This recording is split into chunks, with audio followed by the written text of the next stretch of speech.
परवेज इलाही ने ज़ाती गुंडों की मदद से असेंबली पर कब्जा करने की कोशिश की। मुस्लिम लीग नून ने बड़ा दावा कर दिया। राना मशहूद और अताउल्ला तारर ने मीडिया से गुफ्तगू के दौरान पंजाब असेंबली वाक़े की पूरी वीडियो दिखाई। राना मशहूद ने कहा, कल पंजाब असेंबली में जो हुआ वो जमहूरियत के लिए बदतरीन धब्बा है। परवेज इलाही और PTI का असल चेहरा आवाम ने देख लिया। उन्होंने कहा कि वीडियो निकाल ली है, जो आया है उसके खिलाफ एक्शन होगा। अताउल्ला तारर बोले, वज़ीर आला पंजाब के इलेक्शन को बार बार ताख़ीर का शिकार किया गया।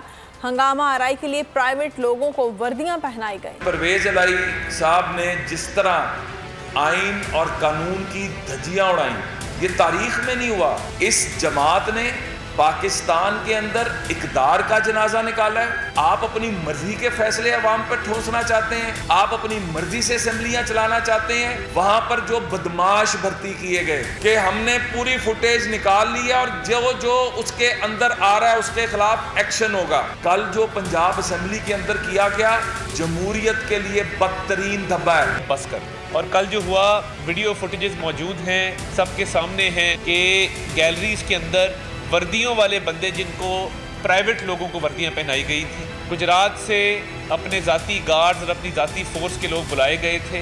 उनको चौधरी परवेज इलाही साहब ने खुद खड़े होकर अपनी निगरानी में हाउस के अंदर छलांग लगाकर ऑपोजिशन बेंचेस पर हमला करने की हिदायत जारी की। सब्सक्राइब करें और बेल दबाएं ताकि कोई खबर रह न जाए।